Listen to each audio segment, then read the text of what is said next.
So consumers could be hit with a triple whammy as they battle load shedding, water restrictions and now fuel shedding. According to the Liquid Fuels Wholesalers Association, this needs to be addressed urgently to avoid fuel shortages in the future.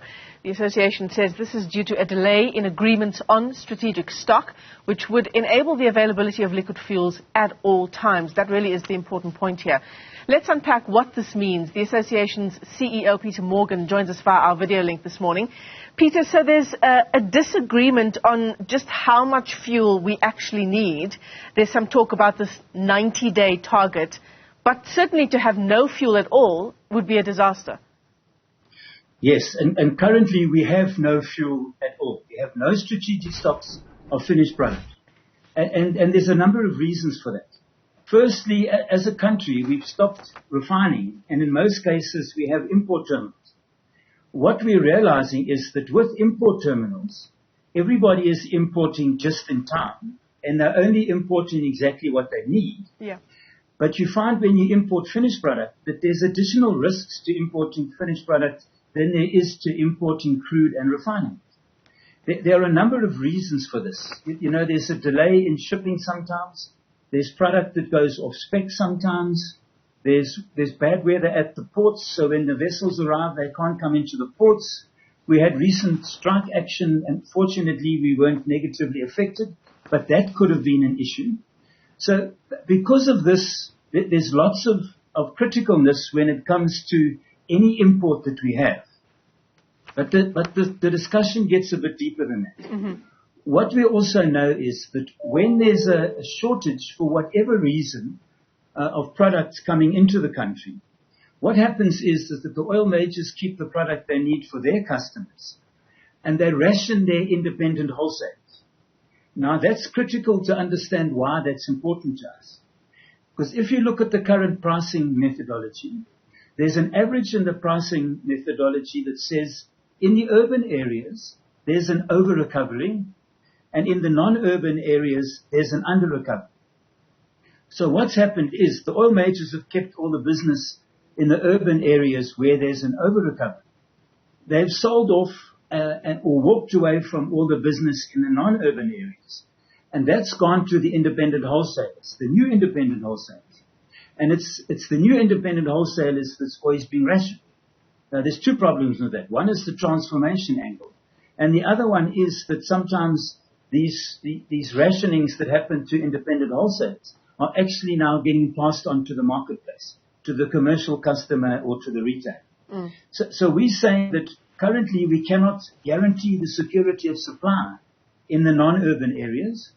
And one way of doing that, and the most critical way of doing that at the moment, is to get the agreement between government and the oil majors on how much strategic stock we need and who's going to pay for it. Because there's a cost in keeping strategic stock. And the way I understand it is the oil companies have said in the past, you know, it's a regulated industry. You've got to build that cost into the pricing model. And that doesn't seem to have an agreement on that. So Peter, can I interrupt you there and ask you to just sort of simplify it for our viewers who perhaps don't understand the kind of sector jargon that we're using this morning, and I'm included in that statement as well. When we talk about the oil majors, so they've got reserve stock. Is that what we're saying?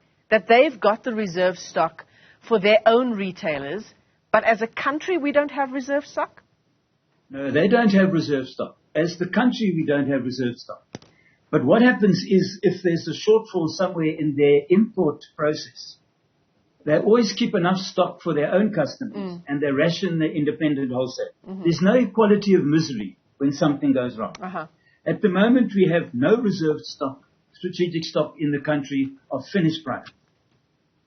So if we do get to an agreement around how much strategic stock we need as a country, surely, as you say, someone will need to pay for that. Will it be built then into what the consumer pays for? Well, I can see no other way of that happening. Sure. So you're saying we'll see a hike in petrol prices, for example? Well, you know, the numbers will be very small.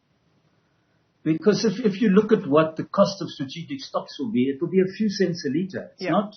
It's not anywhere near what we're talking about because of all the global problems we have. But I must warn, and I'm putting up another red flag, that says if you look at the diesel price increase from January this year to where we are now, it has been huge. The current pricing methodologies in South Africa don't recognize it. So as independent wholesalers, about 40% of our cost is diesel fuel. And because we are in the urban outlying areas, the non-urban outlying areas, our transport costs are much bigger than those who are in the urban areas. They have a much smaller transport dynamic around their big depots. And from small depots, because of the geography, we have to travel a lot further. So we are under severe pressure when it comes to diesel. But at the same time, in May this year, we had a very unusual circumstance. The cost of getting product from the coast inland is adjusted once a year. It was adjusted in May this year, and it was actually decreased. And in some areas, it was a small decrease, a fraction of a cent, if you're at the coast. But to some of our members, because of where we are and how the decrease works, it's gone down as much as 20 or 22 cents a litre. So we've got the zone differentials being decreased, and that hasn't been, although the department have admitted that the information they used was wrong, it hasn't been corrected. So we've got that. We've got this massive increase in diesel. And at the same time, we are now being rationed quite regularly because for some reason, a vessel is late, so we ration. So we have a triple whammy at the moment. And we're saying to government, and we're saying to you now, that we can no longer guarantee that security of supply. In the next 30 days or so, we're going to have to start making some serious decisions on whether we can stay in business or not, or we're going to have to pass costs on to the retailer because we have no other way of doing business. I mean, Peter, in terms of refineries closing down, I mean, recently we saw 2 Durban oil refineries closed. The only one remaining is the Natref refinery, the one in Sasolburg. Is that not a worry as well? I mean, if we do hold strategic stock, the issue of refineries closing, wouldn't that count against us? No, you see, because those refineries have been parked, because there's many global issues that says our refineries really can't be competitive anymore. So effectively we have to import because there's so many big refineries in the global market that our little refineries are more expensive in cents a litre purely because they become boutique refineries because they're so small. So if we had 30 days stock of finished product, then all these issues at the port, for whatever reason, why it's late, is it the weather, is it off-spec product, is it because there's been a delay in vessels, become critical, because if that strategic stock's in the right place, when that happens, you just draw off the strategic stock, and when the situation reverses, you put it back in again. So the customer in the non-urban area won't see any effect of any hiccups when it comes to importing of finished products. That's what the strategic stocks of finished product does. It stops all that agitation for when it's happening now. A form of insurance against any interruption in supply. So, Peter, you're saying 30 days is what we need, not necessarily the 90 days that are being bandied about. We're not hung up on whether it's 30 days, 60 days, or 90 days. But we are saying we should have at least 30 days. In our minds, that would cover the situation we have at the moment. Yeah, at the very least 30 days. Peter Morgan, let me thank you for your time this morning.